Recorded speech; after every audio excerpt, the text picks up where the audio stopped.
Hunter's Night. A Robin of Larkspur novel. By Melinda Kusira. About Hunter's Night. They took her daughter.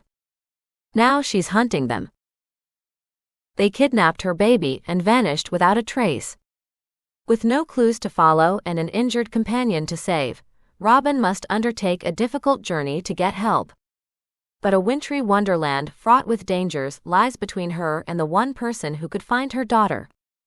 Robin will do anything to save her baby, even become the one hunted in a deadly game.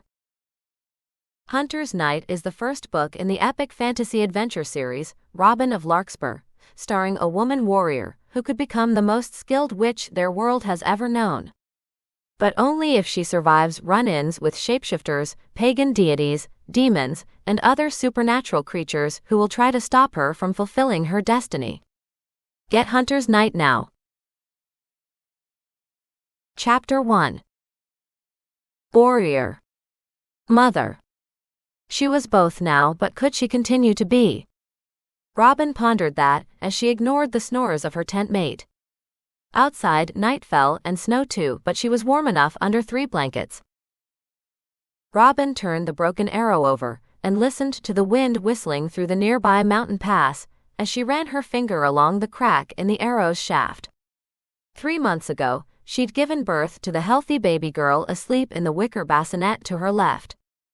But she still felt like this arrow, broken inside. End over end, the arrow spun in her hands. Maybe broken was the wrong word. Changed might be more apt. Giving birth had changed her body, making it curvier and fuller in places than before. It had also forced her to face the grim reality of her future as a new mother with no prospects. Sure, Robin had a bow and could outshoot most rangers, but that wouldn't put a roof over her daughter's head, not when a stupid law controlled the number of rangers a settlement could hire. The last rejection she'd received echoed in her mind as Robin twirled the arrow around her index finger. Sorry, lass, we've got no room for anyone else on the roster, the hatchet-faced lieutenant had told her 4 days ago. But he'd let her pitch a tent outside the rangers' barracks while she'd tried to figure out where to go next. Can't have a woman and her baby sleep on a bunk in a house full of men. No sir, that just wouldn't be seemly. So, Robin had lit out of that forgotten town the next morning without a thought for the weather.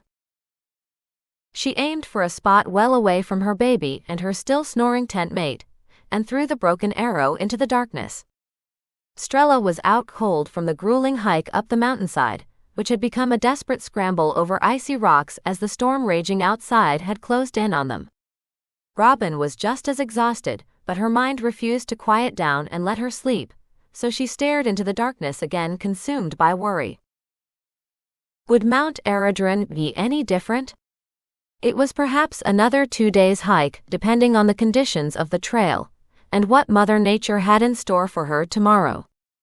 Mount Aradrin was also the next closest settlement, and far larger than the 2 she'd already tried. Will they have a place for me, or will they be just as full up as the last one? Robin asked aloud, even though only her baby was listening.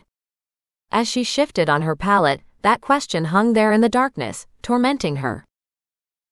Robin rubbed her aching breasts through her red leather brigandine. Though calling the uncomfortably cold thing she lay on a pallet was a misnomer. Handfuls of pine needles and leaves on the frozen ground with a couple of blankets thrown over them, hardly counted as a fit surface for sleeping. But it was the only accommodation available this deep in the hinterlands. Rosalie whimpered in her sleep, reminding Robin she wasn't alone in her discomfort. I know, girl. This was a bad idea. I should have toughed it out until spring.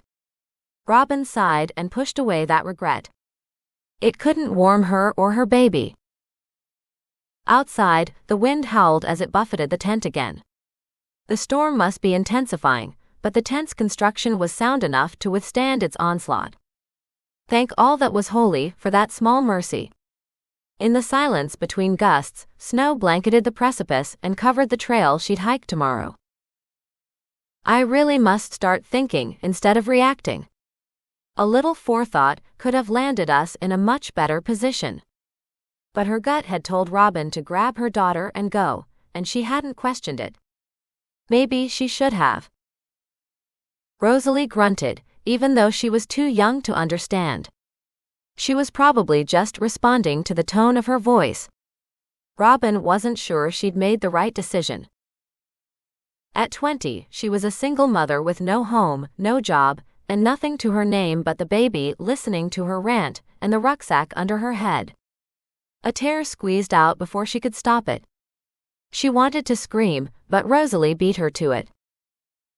Robin snapped out of her funk into full mother mode. She might have screwed up their lives for the time being, but she would be the best damned mother despite that. Don't cry, sweetheart, Mama's here. I'll fix whatever's wrong. I promise. Robin swiped another tear from her eyes and levered herself up, but stopped halfway when a cold, hard object touched her throat. What the? A knife resolved out of the shadows, and above it, two startlingly bright green eyes appeared. They seemed to float in the darkness above Robin. Watery light crept into the tent, revealing the rest of the intruder, and she was definitely not human. Robin wanted to kick herself for not hearing the strange creatures approach. That's what she got for letting her insecurities out to play when she should have been on guard. Damn it, she was the daughter of a ranger. This bitch should not have gotten the drop on her or her tent mate, but she had, and Strella was still dead asleep. If Rosalie's scream hadn't even woken her, would Robin's? Probably not, and the idea of screaming for help like she was some waif in need of a rescue galled Robin. Her pride wouldn't allow it as she matched stares with the intruder, who was not as solidly built as she was. If she could just get her hands on a knife. Robin hid a smile as a plan formed. Don't move, the green-eyed creature said. Who are you? Robin asked, risking a slice, but the knife didn't bite into her exposed flesh. Did that mean this creature hadn't come to kill her? I said not to move. The knife didn't waver as it pressed into Robin's neck and drew a bead of blood. Point taken. As Robin lay back against her makeshift pallet, she let her arm slide up until her hand touched the rolled-up tunics inside the rucksack she'd been using as a pillow. Robin had unbound her hair earlier, and it hung in a straight dark fall over her shoulder, covering her arm and the hand she shoved into those tunics seeking a weapon. And I asked you a question. Who are you? While Robin waited for an answer, she grasped the bone handle of her knife, but didn't draw it out of the rolled-up tunics, hiding it from view. Her captor hadn't told her to be quiet, and anger was coiling in her gut like a serpent ready to strike. Robin managed to keep that anger out of her voice, but not her eyes. They blazed with righteous indignation and a promise of retribution, but the fierce look was lost on her captor because there was only a little light filtering into the tent through the unsecured flap. It was enough to backlight her captor but not Robin, since that creature's shadow fell across her. The temperature dropped as the tent flap parted again, letting in a cold gust of wind and a triangle of pale moonlight. Said light glinted off the buckles holding her assailant's outfit in place, as the womanish creature chuckled. Metal discs connected by silver rings clothed the creature holding a knife to Robin's throat, if you could call that get-up clothing. The metallic ensemble ended at the creature's midriff. A divided skirt picked up where that left off, but it petered out well before a pair of hooves, not feet. Well, wasn't that interesting? Enough to finally clear out the last cobwebs from the restless night.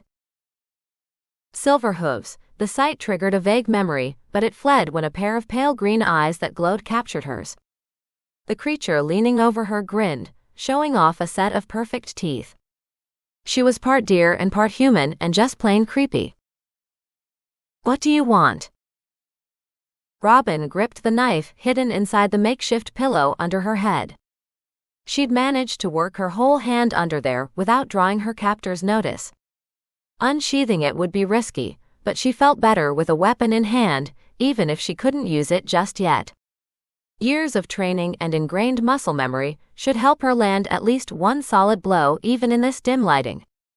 All she needed was an opening. "Come on, bitch, give me one." "I think you know what I want." Her visitor traced the tip of her knife along Robin's throat. "I ride the longest night where no light but mine shines. Pay the toll or heads will roll." The rhyme struck a chord in Robin's memory.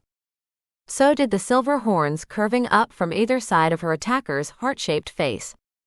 This thing was part of the wild hunt. Oh crap. Robin stared at her long-necked captor, who bore more than a passing resemblance to a deer, except hinds didn't usually have horns, just stags did. Brown fur so fine it blended to look like human skin kept her exposed bits warm, and there was a generous portion of her curves so exposed to the elements. A riot of brown curls tumbled down the Huntress' back, and a leather band kept those locks out of her eerie eyes. They were pale green mirrors reflecting Robin's growing horror. The wild hunt, oh God, anything but those monsters. Robin looked away, disconcerted by the promise of pain in those eyes. Her nightmare was just beginning. Before it ended, whose lives would it claim? Not my baby, please, Mother of God, protect her.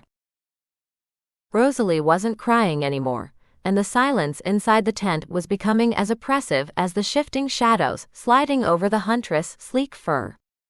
A tear slid down Robin's cheek at the thought of her sweet daughter lying in the bassinet beside her pallet, and the Huntress grinned. Outside, the wind howled and pummeled the tent with invisible fists as it gusted past again. By some miracle, the tent stayed up despite the onslaught. "What do you want?" Robin asked again, because she needed an answer. "Your life, your death, either will suffice." The Huntress shrugged as if she had no preference, nor any skin in this game. Nearby, metal clanged and a woman grunted. That must be Cat. Or had some unlucky band of adventurers lucked onto their camp? Rescue might be only seconds away. It was possible. This trail had looked well-traveled before a storm had dropped a foot of snow on it.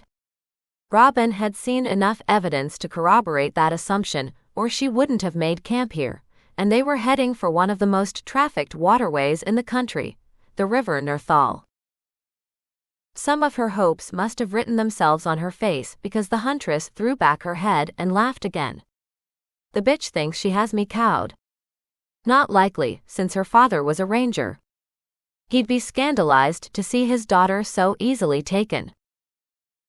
Robin took advantage of that momentary inattention to swing her knife up and out of hiding. It slammed into the Huntress blade, shoving it aside. Then, Robin was rolling aside to avoid that next blow and move the fight away from the bassinet and her too quiet daughter. She'd have to check on Rosalie after the fight. She couldn't risk doing so now. The Huntress scowled as she danced aside to avoid the kick Robin had aimed at her. She must drive that creature away from her daughter. Robin frowned when her booted foot didn't connect with its intended target. Damn, she had so looked forward to sinking her cleated soul into that creature's face. Well, at least she'd put some space between them. But Robin was still on the ground, which was a bad place to be a moment later, when the enraged Huntress stomped down with her cloven hooves. Robin threw her knife, missed the skinny deer woman, damn that canny bitch, and had to roll quickly out of the way of another silver hoof aimed at her abdomen. Robin slammed into another body. Thankfully, this one was supine and much taller than she was. Oh, thank God, fate, whoever was listening, an ally at last. Robin shook that blanket-wrapped bundle for all she was worth, hoping her fellow traveler was still alive and armed. The two warrior women sharing her campsite were a lucky find. Fortunately, they decided to team up with Robin for a while. What luck that was. 3 women traveling together made a less enticing target, especially when they were all armed. Wake up. We're under attack. Strella groaned and rolled onto her side, batting Robin's hands away. How could anyone sleep through this? Strella must really be exhausted. Then let Cat deal with it. It's her watch. Mine just ended, Strella mumbled into her arm. Get up before you wake up as a shade in the gray between life and death. But Strella just snored. Damn her. All that hiking must have caught up with her. Robin ducked and a knife just missed her head. She grabbed the first thing that came to hand, a rucksack, and thrust it in front of her like a shield. Why had she sacrificed her knife earlier? Robin could just imagine the lecture her father would have given her if he'd been there. Stupid, she was better than this. The Huntress slit the bag open, spilling woolen socks onto the canvas floor, but it stopped her next jab before that wicked blade could do more than graze Robin's red leather brigandine. Robin grabbed a relieved breath when the Huntress frowned. Having some trouble? Robin asked when the Huntress couldn't jiggle her blade free. Now, that was more like it. Robin smiled. The Huntress knife was caught on something inside the rucksack, so Robin shoved the sack at the Huntress' face, and the back of the creature's hand thwacked her pert little nose. You bitch, seethed the now bleeding Huntress. Yeah, cry me a river. It's just a little nosebleed. And maybe a broken nose too, but Robin wasn't sure about that, since her opponent wasn't completely human. Robin chucked another bag at the Huntress to keep her off balance. The bassinet was nowhere in sight, but Rosalie was here somewhere. She must be. The tent wasn't that large. So why hadn't she made so much as a peep since the fight had begun? Rosalie? Panic bloomed in her chest as Robin shoved another bag into the path of the lunging Huntress. It was half the size of a person and just as wide. When the Huntress dodged it, her hooves caught on a tangle of wet clothes Strella must have stripped off after her watch, and that dear woman went down. Good, maybe she'd stay tangled up for a little while. Robin nudged her traveling companion again, in passing. Get up. Death's here for a dance, so let's give her one. But Strella didn't rise from her blankets at that stirring speech, nor did the large lump under the blanket budge when Robin shoved her a third time. Where was Kat? Was she still fighting out there? How many more of these creeps were there? In answer, the wind screamed through the mountain pass and pummeled the tent again, ripping one of the tent poles out of the ground.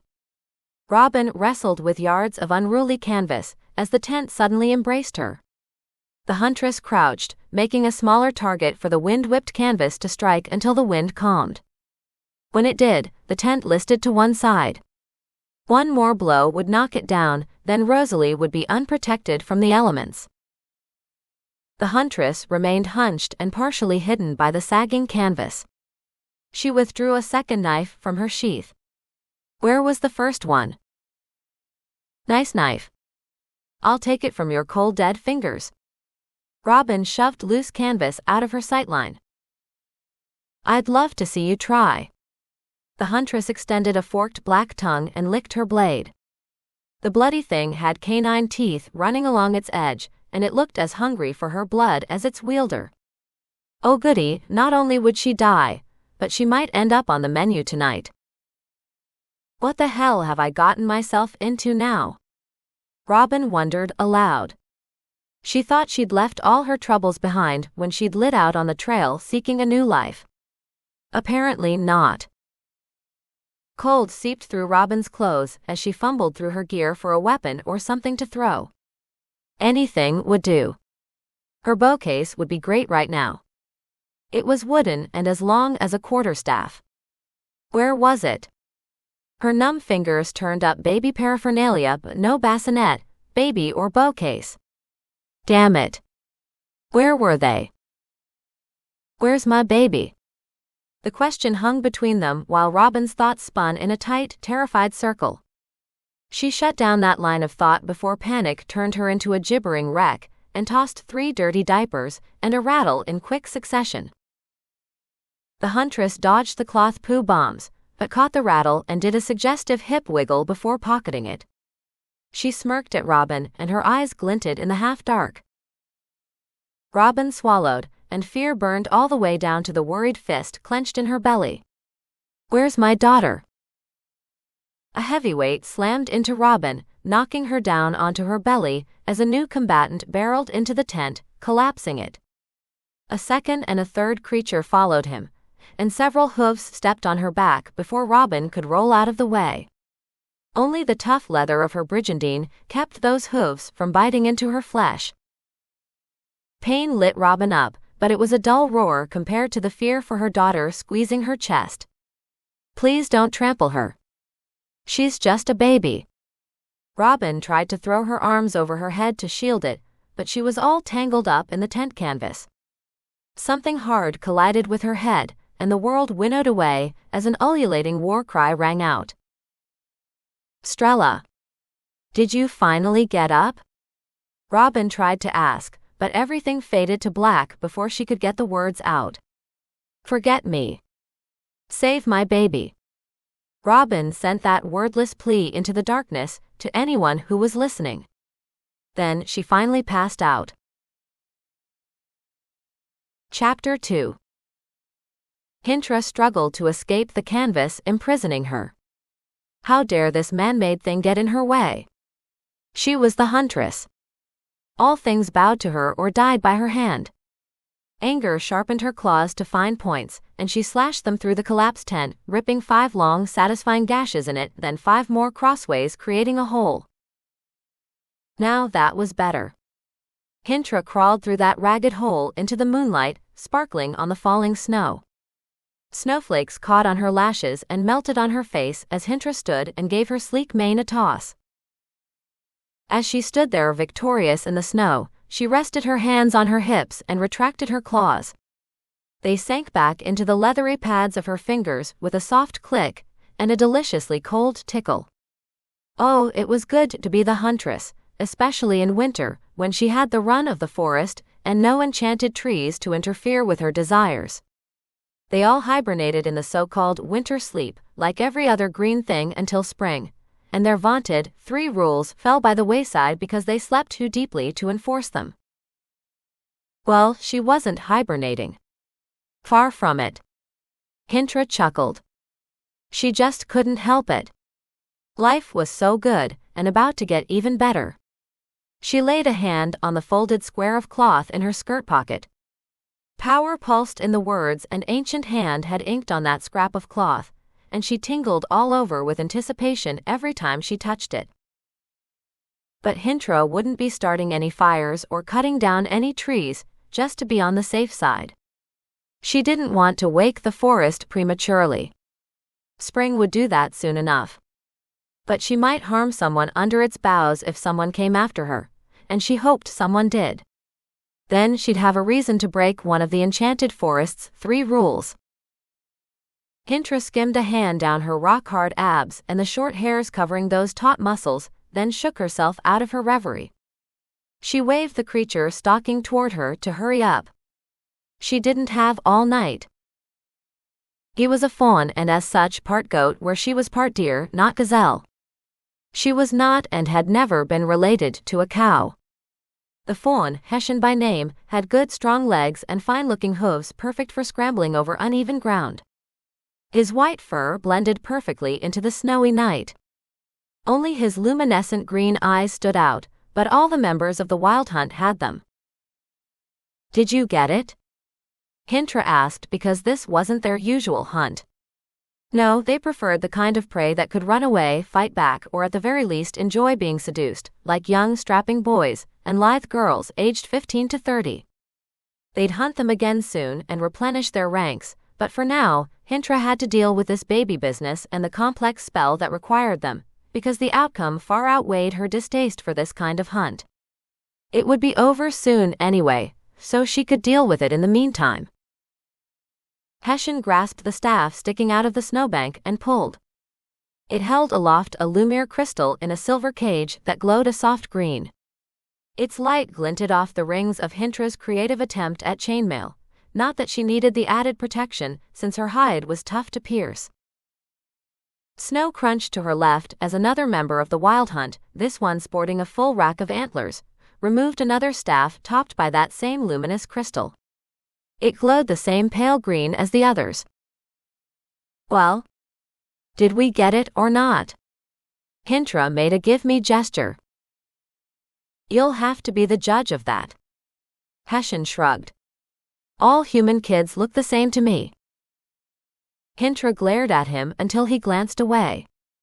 She should redecorate this clearing with his guts for his impertinence, but a better idea occurred to her, and a wicked smile curved her lips. Then you should bag the next one, since you're so good at telling babies apart. Realizing his error, Hessian froze. Objections formed in his green eyes, but they never made it to his lips. He pointed at something behind her. Hintra felt it too then, a powerful presence, and turned to regard the enchanted forest in the valley below. A shiver raced up her spine, but there was no sign of her, the queen of all trees, just her power probing the night. That giant ambulatory tree sought something or someone this night. It had better not be the person she intended to hunt next. Huntress. Hessian finally said. I know. I felt it too. The witch tree's out and about tonight. Does she know? That was a good question. Hintra did something she didn't normally do. She took a moment to consider what she knew of the so-called queen of all trees. Could that giant tree know what she planned to do this night? The queen of all trees was far cannier than her army of enchanted mega-foliage, but Hintra bladed her hand and slashed it through the air to end the discussion and all further speculation. She didn't have enough facts to rule one way or the other, so she went with her gut. No, she doesn't know, and she won't find out until the deed is done. We'll move fast on the next one and be on our way before she could possibly figure it out. There was no way the queen could know what was inscribed on the cloth in her pocket. Hintra was strangely certain of that. Besides, the well-preserved fabric had been scribbled on an animal's hide, not on any member of the Queen of All Trees forest. There was just no way that tree could know what it said. Satisfied by that explanation, Hintra gave her pocket and the cloth inside it an affectionate pat. It would help her put one over on the Queen of All Trees. That bitch would never get the upper hand ever again, and that thought returned the smile to her face. Are you sure? Hessian glanced about as he asked that, infuriating Hintra. She was the de facto leader of the Wild Hunt, and her word was law. He needed a lesson about that after he completed his assigned task. Yes, Hintra said through clenched teeth. Now get on your way. You have a child to take, and she had business to take care of. Hintra waved the two slender creatures that were waiting a discreet distance away to approach her. They were armed like the rest of the Wild Hunt and leading a string of moose. Both had backward curving horns like goats on either side of their two symmetrical faces. A third one followed them, carrying a bassinet. Yes, bring the child to me. Hintra extended her hands to receive it. Hessian had not moved though. She glared at him, and he held out his hands in entreaty. How do I find the brat we seek? Hintra rolled her eyes heavenward. Must I do everything? It was a rhetorical question, so Hessian wisely kept silent. He dropped his gaze to the snow under her silver hooves, as if that sign of deference could mollify her or make up for his ineptitude. Huntress, one of the female fawns said with proper deference as she extended a large basket to her. Inside it, a swaddled infant stopped moving the instant her dark eyes fastened on Hintra, and that broke the tension. Huntress. How do I? Hessian asked again when she cut him off. With this. Hintra thrust her hand into her pocket and withdrew a white stone. That rock was one of the rarer types of Lumiere crystals nowadays, but not so in ages past, when low-level mages made a living by enchanting stones. Too bad those days were long gone. What she wouldn't give for a sack of bespelled crystals and a mage to make more. Maybe she'd pick one up tonight. In addition to its silver glow, the stone functioned like a compass for wishes. Hintra held the wish stone out and focused all her will on what she needed for the spell to work, the son of a mage. Anyone would do. She just needed the nearest mage-gifted child under the age of 2. It didn't matter if his father was super powerful or just a one-trick wonder. All that mattered was this child had the capacity to one day work magic. "Show me the way, Wishfinder," she intoned. Pinter pictured a blanket-swaddled, pale, wriggling little thing with bright green eyes and drool rolling down his dimpled cheek, and hoped that would be enough. She'd never had any contact with young kids. But that's what the spell called for, so she sent that wish into the stone. At first, nothing happened. The crystal lay cool against her palm, looking enough like a milky quartz crystal to make her wonder if she'd grabbed the wrong stone. Regular Lumiere crystals also came in white and gave off that same silver light, but that was all they did. Maybe she did pick up the wrong stone. Wishfinders were a special kind of white Lumiere crystal, and nearly identical to their less gifted brethren. Just as Huntress fumed at her carelessness, the rock warmed. Thank fate. She had grabbed the right one after all. The wish stone oscillated against her palm, and its glow intensified until it was too bright even for her to look upon. Huntress covered her eyes with her free hand moments before everything whited out. Somewhere on the other side of that light was the child she just wished for. "Hessian, go into the light.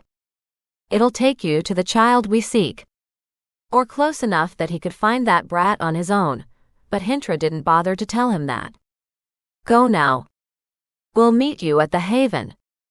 You know where that is, right?" "Of course, I've passed it many times." "Do you really think it'll let us in?" Hessian asked.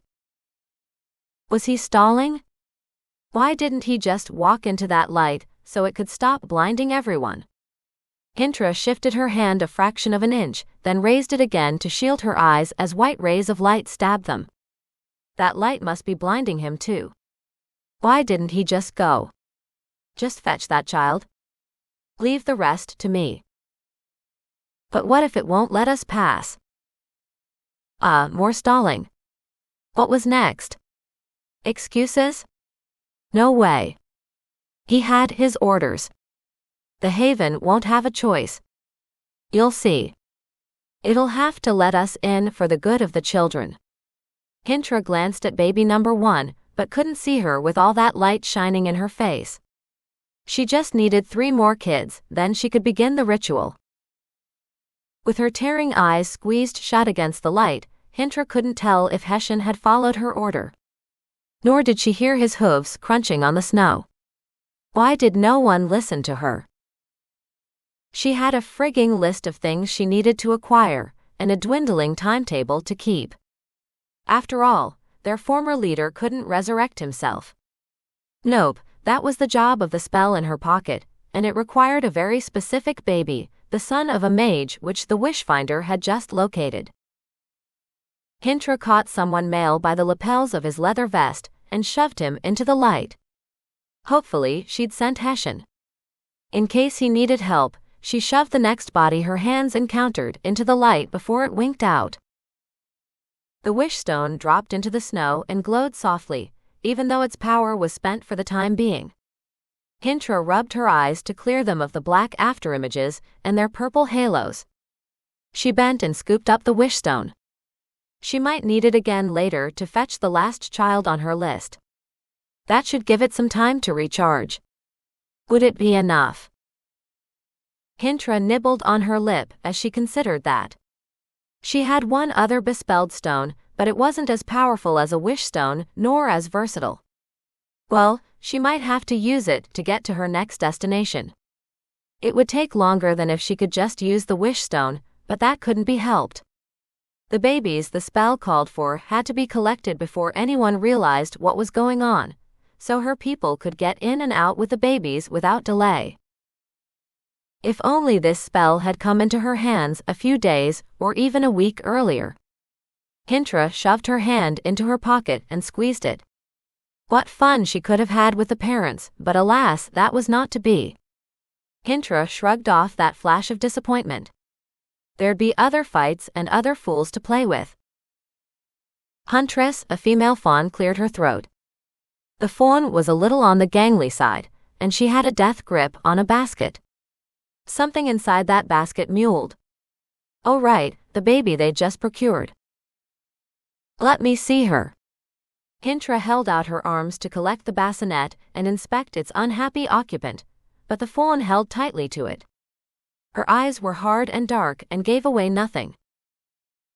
Fine, be that way if you must. Hintra shook her head.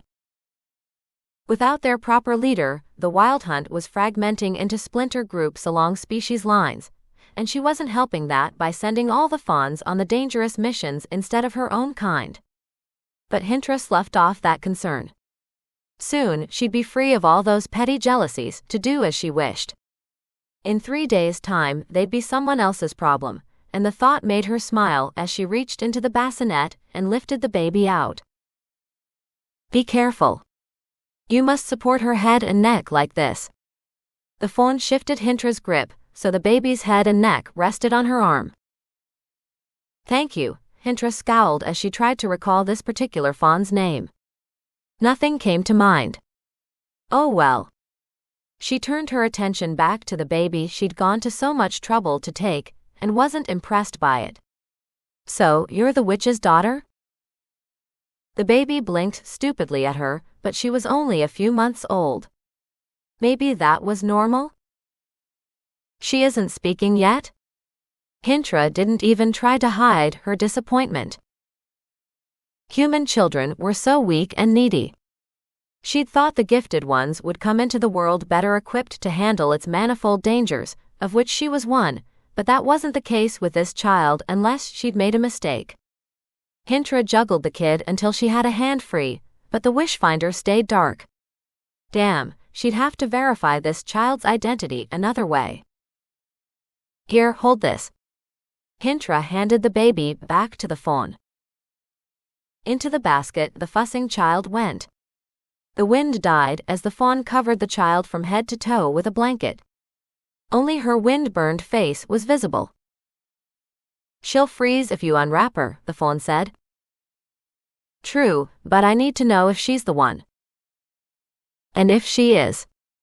The chill would be too much for her. Don't risk it. Wait until we're somewhere warm to check. The fawn girl lowered her eyes to soften her demand, but that was unnecessary since she had a point. You're right. If this is the right baby, why chance it? We have barely enough time as it is to get everything in place, Hintra conceded. A pair of sleepy brown eyes blinked at Hintra. The poor babe probably couldn't decide what to make of her. Ah, the little thing must not have ever seen such a perfect blend of human and deer, Hintra said to the fawn, who just nodded as was proper. And you know what, witchling? I'm that unique. That's right, little one. Gaze in awe at perfection, because you'll only see it again if you're very lucky. Hintra struck an imperious pose just for the fun of it, and the baby's eyes widened as the little drooling thing took in her awesomeness. Perhaps the infant was impressed after all, smart baby. But was she the one the spell required? Hintra relaxed her stance as she studied what she could see of the baby. Her mum had bundled the kid up too well and in too many layers to see much other than her round little face. But the baby's eyes bothered Hintra. Only the non-magical had dull brown eyes. If this child was the daughter of an earth witch, her eyes should be some shade of green.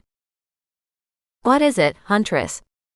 What do you sense? Asked the fawn whose name she still didn't know. I don't like that I can't feel the gift in her. That usually means it's absent. I don't want to haul a mundane child along or have to care for it. But it's only for a few days. The fawn shifted the bassinet as she scanned the trampled snow and the downed tent for more reasons to take the baby along. The basket must be growing heavy in her grip. That baby wasn't light. Her mother comes from a long line of witches, right? If we followed the right girl, yes. But Hintra had doubts about that. She stalked back over to the jumble of canvas that had been a tent until she dropped in for a visit. The baby's eyes followed her, and Hintra bet the child stared at the lump that was her unconscious mother, a girl of about 20 who answered to the name Robin. At first, Huntress sensed nothing except the girl, for that's what she was despite her tough persona. A lost little girl who was in way over her head. "Do you sense it?" the Fawn asked. As she approached, the baby fussed and cried for her mother. "What's your name?" Huntress." The Fawn crossed her goat legs and bowed deeply, while somehow managing to keep the basket and its occupant steady. "Hush you, I'm not going to hurt your mama. She can't chase me if she's dead, and I want her to chase me. I live for the chase. Kills are so much more satisfying when you have to work for them, and this was too easy." Huntress sighed and stepped away. It was time to go. She'd spent too long here already.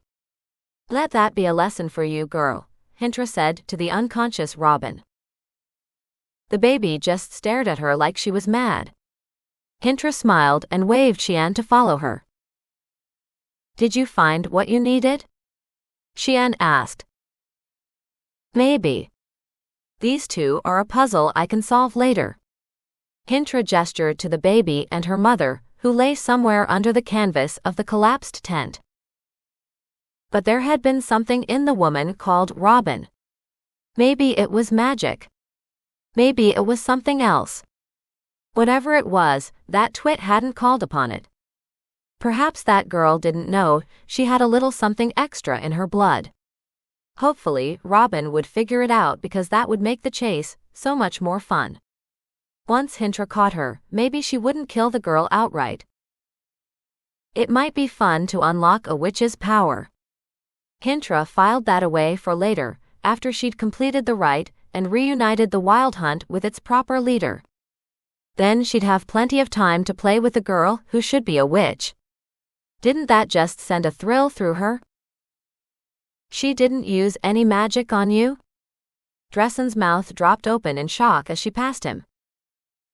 Pinter couldn't resist running a finger along one of his branched antlers to distract him, and he shivered with pleasure while she shook her head and pouted. "Nope, and she was a piss-poor fighter to boot. What a disappointing errand all around. Our little spat was pathetic at best." Pinter touched her nose, but it had healed already, leaving no trace of any wound behind. That was one of the many benefits of riding with the wild hunt. "Hey, you should have taken on their swordswoman." Dressen gestured to a deep cut along his furry flank with pride. "She was that good, eh?" Envy jabbed hot pokers into Huntress's eyes.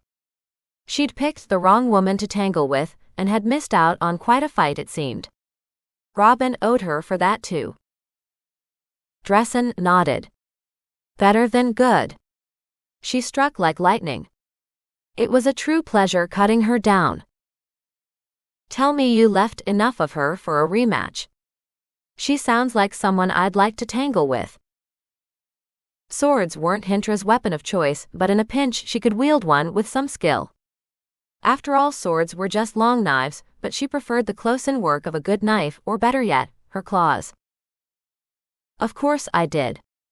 How can I fight her again if she's dead?" Dressen cocked a bushy brow in mock inquiry. His big hands rested on his sword belt as he proudly displayed his massive chest. Cuts marred the short golden fur that hugged his muscles, and she almost ran a hand down it just to feel the fur slide under her fingers. But Huntress checked that motion when Xian gave the baby a pointed look. Right, fully human kids were fragile, and the air was cold enough to freeze water. She had a mission to accomplish, and a kidnapped kid to take somewhere warm, to wait for the ritual to commence. "Everyone, mount up." Huntress waved to get Xian's attention. The Fawn girl had just reached her mount. "Keep that baby safe until I need her." Xian nodded and swaddled the baby in a furry blanket before returning her to the basket and buckled it into a specially designed carrier attached to her saddle. Once Xian was satisfied with the setup, she swung up behind the basket, and Huntress signaled them to set off into the night.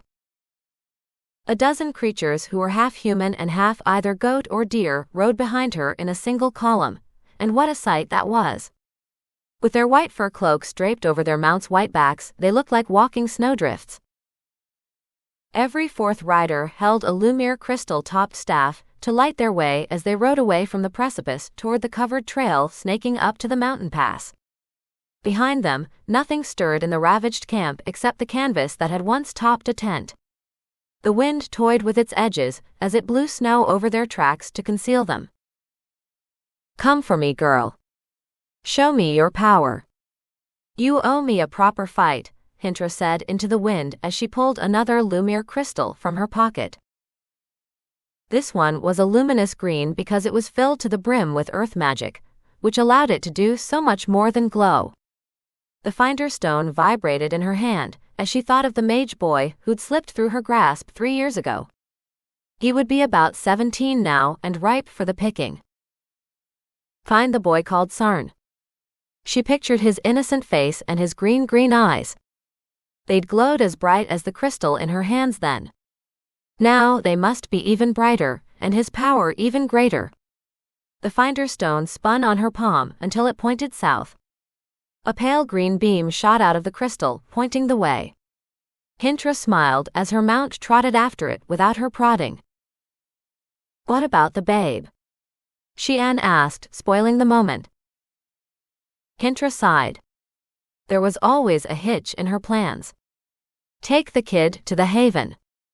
"Dressin'?" "Yes, Huntress." There was a smile in his voice. "Take a few of your warriors and escort Shean to the haven. See if you can convince its guardian to let her and the baby enter, so they can warm up." "What about you?" "I have an errand to run." "Yes, Huntress." Dressin laid his hand over his heart and bowed in his saddle without grimacing at the pain that move must have caused. "See you there." Pinter gestured for him, and Shean to split off from the pack as they rode through the blowing snow. It was time to collect that wayward mage boy. Pinter smiled, thrilled at the very thought of a chase because there would be one. Sarn would run. He was built for it, and she would catch him. Chapter 3. "Rosalie," Robin said as she awoke to a pounding headache and a cold numbness creeping coreward from her tingling extremities. Her daughter's name beat in her brain as she struggled to move. She had to get up and get warm before she froze to death. But first, she had to find her baby. "Rosalie?" Robin pushed her daughter's name past her dry, cracked lips again and expected a reply until reality bitch slapped her. Rosalie was too young yet to speak. But her brain was so scrambled, she imagined her daughter calling out for her as she crawled around in the dark under the canvas that had been a tent before it had pancaked. She pawed over every shadowy bump just in case, sending a jolt of pain through her head and her back, but none of those lumps were Rosalie or the bassinet her baby had been lying in. "Where are you, Rosalie?" Robin searched until the bitter cold forced her to stop and admit the unthinkable. Rosalie was gone. Her daughter's absence punched a hole through her heart, and she couldn't breathe. Panic squeezed her chest as a scream tore out of her. Robin punched the tent floor. The increased blood flow eased some of the ache in her head but not her heart. That pain only grew every moment she couldn't find her daughter, until she screamed all her frustration and fear into the wind, wailing against the canvas covering her. At least it couldn't steal her body heat, covered as she was, but that was cold comfort. When she had no more breath left to scream, Robin lay still. Her head pounded with a bad headache, and waves of pain rippled across her back when she moved. Despite that, she was still whole and relatively undamaged. No bones were broken. She was just bruised and so damned cold, she shivered until her survival instinct kicked in and forced her to move. "Why am I still alive?" Robin felt along her chest, but her leather brigandine was still intact. There were no punctures nor any scratches she could feel. The wild hunt didn't leave survivors. Why had they spared her? Didn't they know she'd follow them to the ends of the earth to get her daughter back? Maybe that's what the Huntress had wanted. The idea seemed insane, but so was the situation. and that was the only explanation that made any sense at all. If the Huntress had wanted her to follow, that meant there was a trail to follow. Hope flared up white-hot in her chest, and Robin struggled with the heavy canvas of the collapsed tent. God only knew how much snow had piled on top of it while she was raving like a loon. All she needed was her go-bag and her bow case, and she could be on their trail right this minute. "Rosalie," Robin said on a sob, then covered her mouth to stuff that grief back inside her. Rosalie might be a pawn in a larger game. That thought stopped Robin cold and raised the one question that had never had a satisfactory answer. Why? Why her daughter? Why take her tonight? "Think, girl, what do they really want?" Robin asked aloud, just to hear another voice besides the one gibbering inside her head. But she couldn't think of what that game could be. She was nobody special. Why me? Every thought circled back to her daughter. Rosalie was gone. Robin had to get her back. Plan in place, even if it was a tad insane, Robin pushed herself up to a sitting position. Tears spilled down her cheeks from the pain radiating out of the bruise between her shoulders, but it couldn't stop her. Nothing could, not now when she finally had a plan.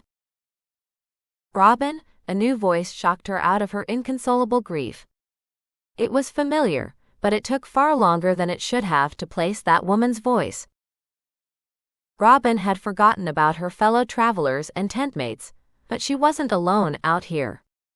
Relief spread through her like a flagon of hot tea, warming her all the way to her extremities as the dark lump to her immediate right shifted. Maybe she'd have help to find her daughter after all. "Strella?"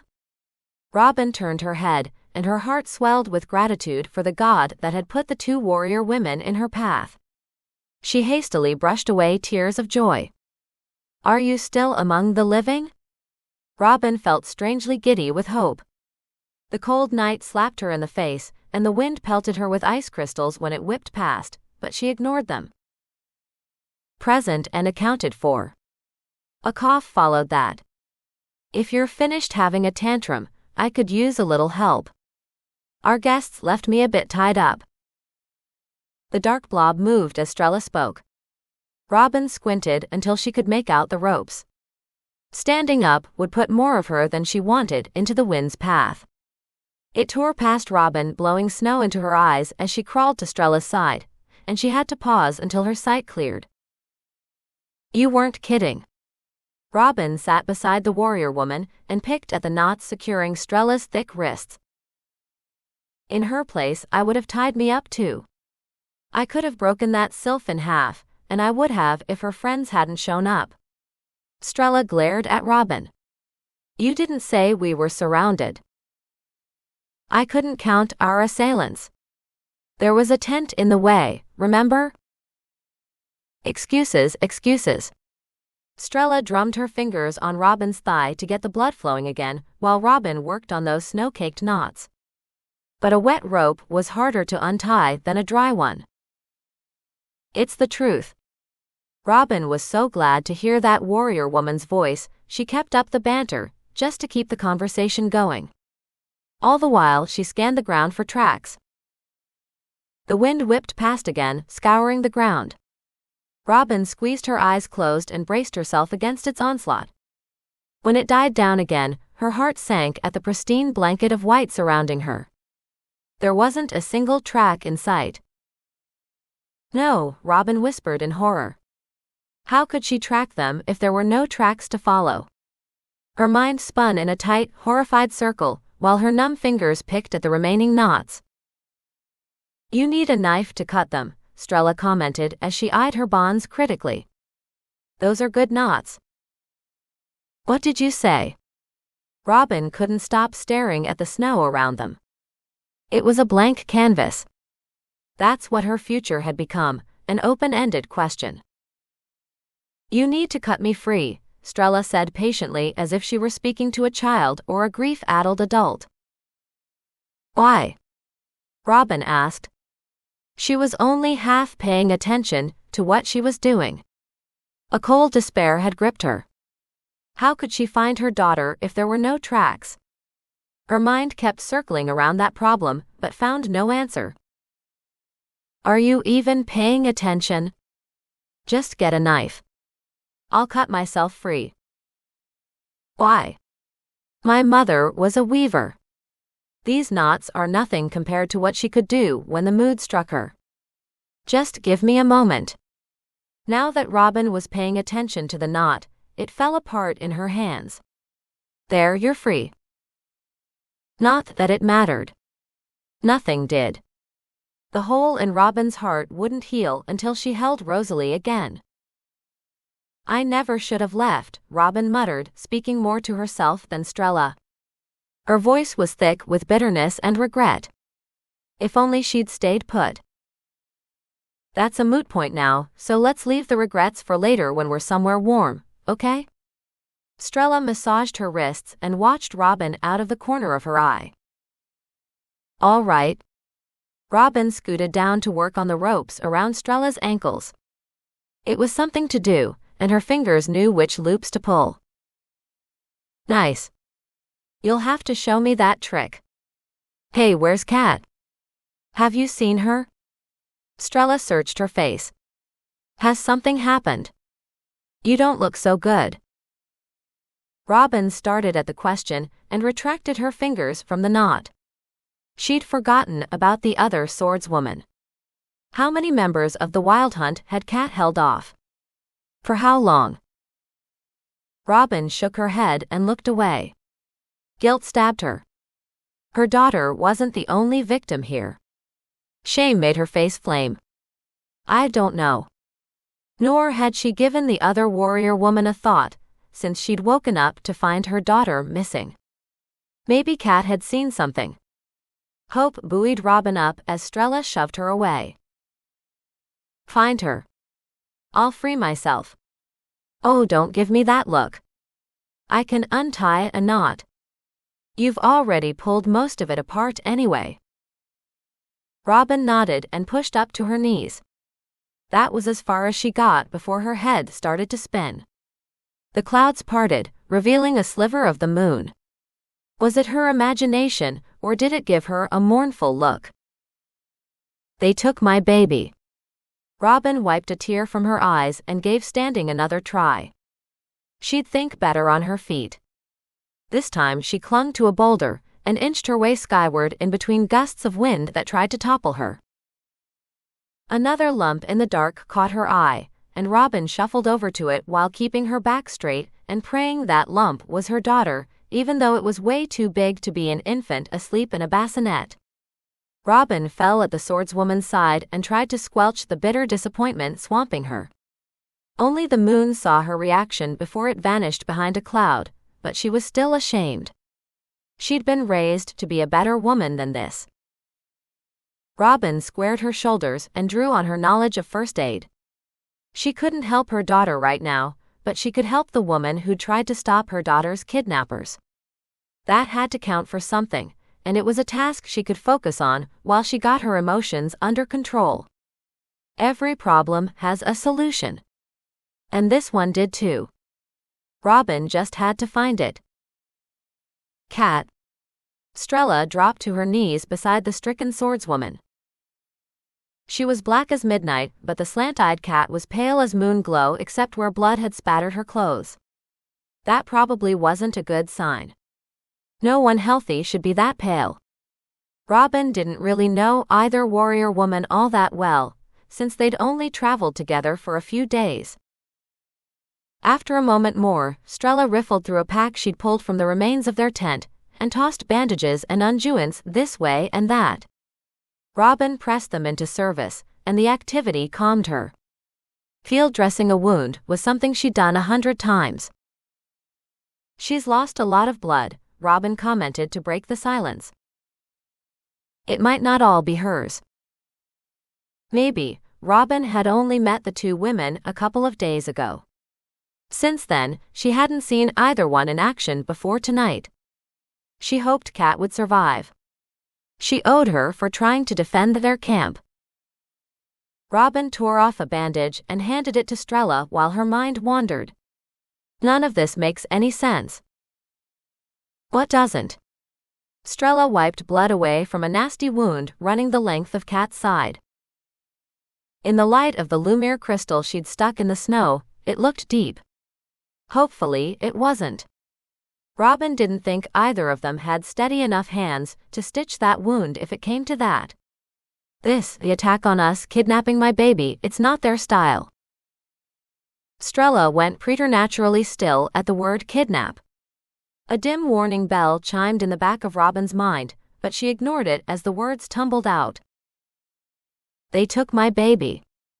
Tears fell cold as knives, and they carved cold paths down her face as that soul-deep despair tore through her again. They took my baby. I must get her back. Robin knew she had to get a grip. None of this blubbering on would save Rosalie, but she just couldn't get past the terrible shock of it all. Her baby was gone, and she hadn't even seen it happen. How had she missed that? Robin scrubbed her cold hands over her face. Strella captured her shaking hands and squeezed them. Hey now, don't fall apart on me. We'll get your daughter back. The finality of that statement shocked Robin out of her whirling thoughts. Yes, we will. Robin squeezed back before slipping her hands free, so she could tear off more bandages from the roll. The sooner they got Kat stabilized, the better. They needed to move, not just to catch up to the wild hunt, if they could somehow figure out which way they'd gone, but also to warm up. The cold was gnawing on them both, and Robin was starting to shake again. I'm okay now. I can maintain. Robin squared her shoulders and raised her head so she could look Strella in the eyes. Let's get Kat ready to travel and get out of here. She glanced at their ruined tent and shivered. There was no way they could stay here, not even for an hour. Agreed. I'll feel better once we've put some miles between us and this place. Strella accepted the bandage Robin held out to her and pressed it against the wound in Kat's side. Either the cold had slowed the bleeding, or that cut was shallower than it looked. Robin hoped it was the latter. She had no idea where their chunk of red Lumir crystal had ended up, and it was the only thing out here capable of producing heat. That was reason enough to seek better shelter. I meant what I said before. This isn't their usual MO, Robin said as she pushed the grief down until it was a hard lump in her throat. And what is their MO? I've never really paid much attention to any of the rumors about them. Until tonight, I thought they were just an old wives' tale. Well, they're not. Strella shot her a look. Tell me what you know about them, and we'll go from there. All I have are rumors, and they paint a different picture of the wild hunt. And it was terrifying thinking of her fragile daughter in their clutches. I must save her somehow. Robin squeezed the bandages in her hands. Maybe it wasn't them, Strella said, warming to the subject. I heard they. It was them. I saw their leader. There's no way someone counterfeited her, Robin interrupted. But I've never heard of them taking anyone younger than 15, Strella said, unwilling to let go of her theory, even if it was more than a little crazy. It was them, and I need to figure out why they took my daughter. Because you're right about one thing, this is out of character for them. They must have had a compelling reason to take her. Robin shoved the rising tide of grief down before it could overwhelm her. She could indulge in it later. Now was for action, not weeping. Strella gave Robin a respectful nod when she didn't dissolve into tears again, and that strengthened her resolve. Strella was still a stranger in many regards, and they'd likely part ways soon. But for now, Strella would help shoulder this burden, and that might make all the difference. Strella grimaced as her attention slipped back to their patient. Damn it. This is going to need stitches. Get me a needle, and for God's sake, find a way to sterilize it. I'm on it. Put pressure on that wound in the meantime. As Robin hurried over to their ruined tent, she scanned the snowdrifts, hoping and praying for some sign of which direction her daughter's kidnappers had gone, but there still wasn't any. The wind had scoured away all trace of them except one. A white thread had caught on one of the uprooted tent poles. Robin crouched down carefully, keeping her back ramrod straight to keep from jarring the bruise between her shoulder blades. The thread was white like the Huntress cloak, and it fluttered like an invitation. As Robin untangled it, the thread glowed a soft silver. How strange. No part of the Huntress regalia had glowed. But this thread must be a clue of some kind, else why would it be here? Robin wound the thread around her wrist, and its ends merged together, forming a circle with no end or beginning before she could even think to knot it. Robin ran her gloved finger along that hair-thin, luminous cord. Maybe it would lead to her daughter's captors.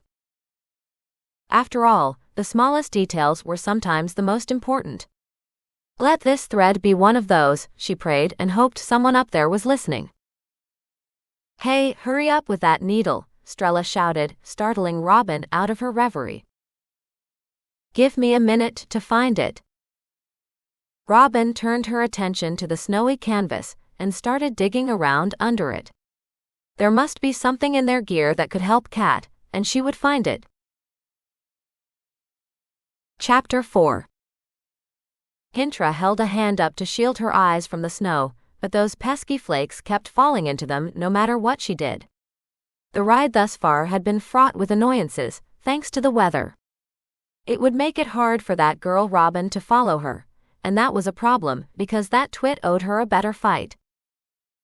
But Pinter had no guarantee Robin would follow her, just hope because she was spoiling for a fight. But hope wasn't a plan, so Pinter reined in and clapped her hands. The sound rolled like thunder through the forest. Maybe it would wake that irritating girl up and get her moving toward a proper confrontation. If not, this next bit certainly would. Hear me, creatures of change. I have a task for you. Yips mixed with howls and quite a few growls. Pinter bit her lip to keep from laughing, as 8 pairs of luminescent green eyes populated the shadows under the enchanted trees.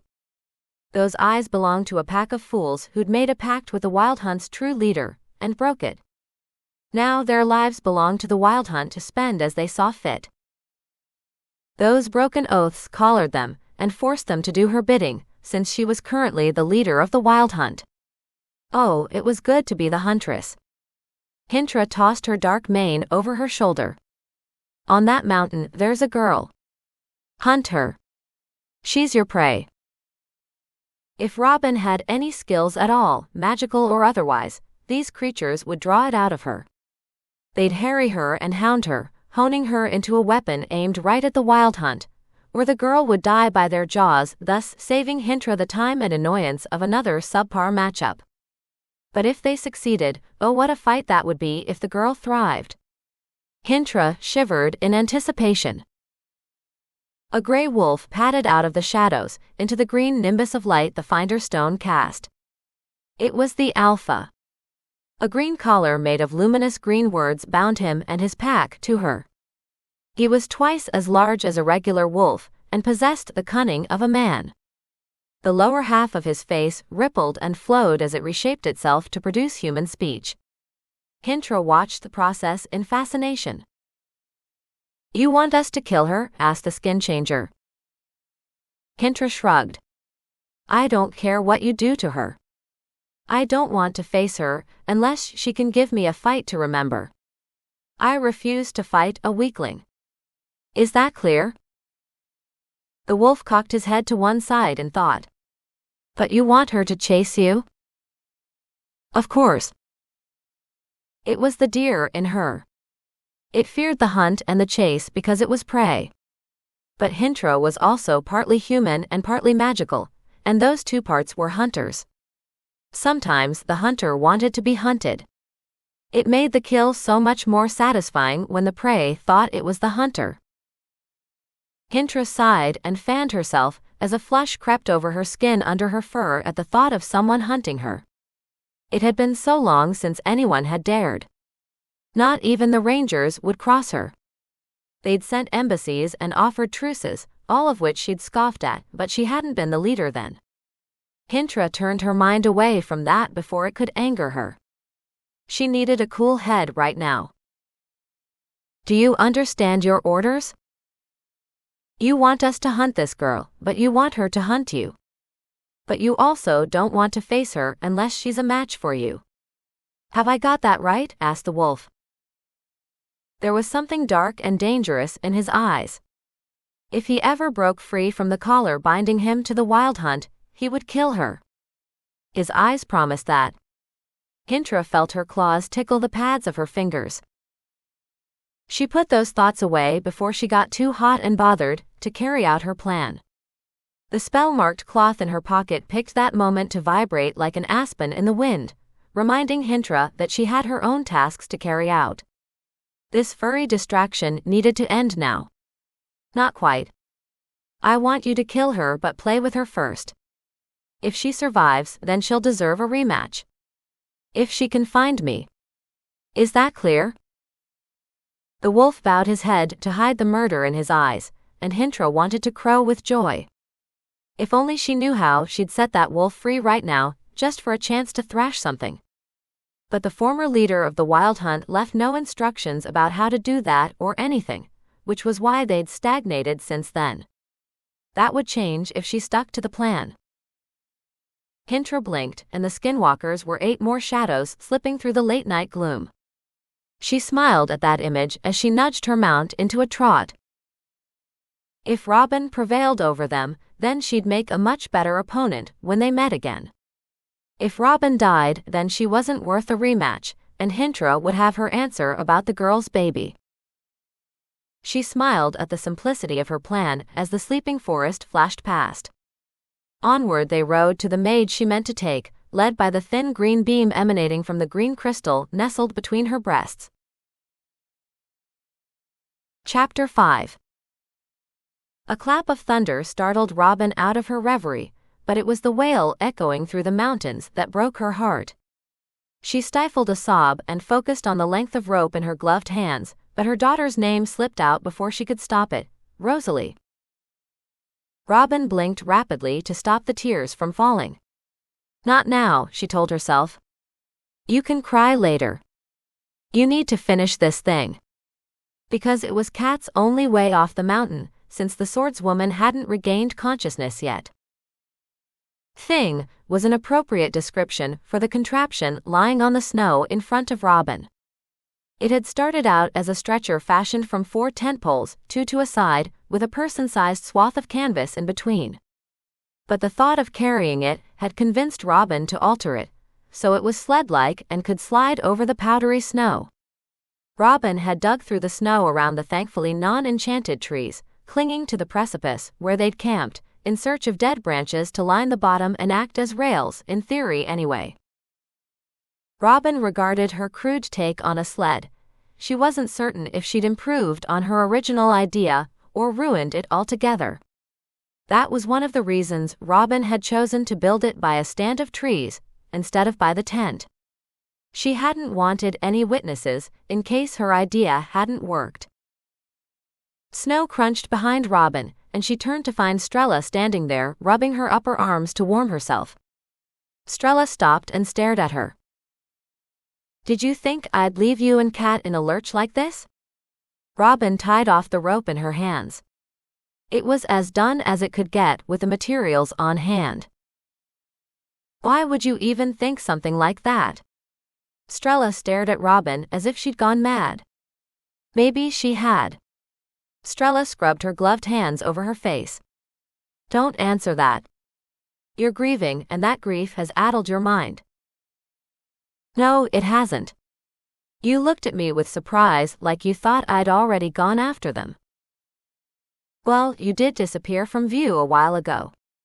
Strella lowered her hands and stuffed them into her coat pockets. I had to go where the branches are. Robin waved to the spindly trees listing from the constant bombardment of the wind. Even if I had the energy, I'm not like that. I don't leave behind the people who help me. I help them in return. Robin towed the thing half buried in the snow. It looked more like a reinforced stretcher than a sled, but it had kept her busy while Strella had gotten Cat ready to travel. What is that thing? It looks like our tent mated with a tree. It kind of did, but it had help. Robin couldn't help but grin at the silly bend their conversation had taken. She wished her path and Strella's didn't have to part ways. Maybe it wouldn't. Robin clung to that hope as Strella squatted down and examined Cat's conveyance. Where did you get the branches from? The enchanted forest has this rule about cutting it down. I've heard it can get quite violent if you even think about trying. Strella pushed on the canvas-covered center and tried to hide her surprise when the makeshift sled didn't fall apart. But you can still bend them. They only get upset if you break them. That's why I used deadfall. I just tied them together into a canoe-shaped contraption we can drag over the snow. Canoe-shaped? Girl, you and I must have different definitions of canoes, because this thing isn't canoe-shaped. It's too square. It has to be wide enough to fit Cat. What is it? It's a sled. Well, it's a crude take on one anyway. It's what the Rangers use to transport their wounded. How do we move it? I have some rope left. I figured we'd just tie it to that thing there and loop the rest like this. Robin tied the rope to a branch on the undercarriage, then wound it around her torso twice crossways, so the two crossings made an X in the center of her chest. Then we pull. Huh. Do you think we could fit some of our gear on there? Strella's gaze turned speculative as she ran it over the sled. I don't see why not. This thing should slide over that powdery stuff easily enough, but we shouldn't make it too heavy, in case we have to carry it. Robin tossed a handful of snow into the air, and the flakes sparkled like diamond dust in the light of the Lumiere crystal dangling from a button on her coat. Good point.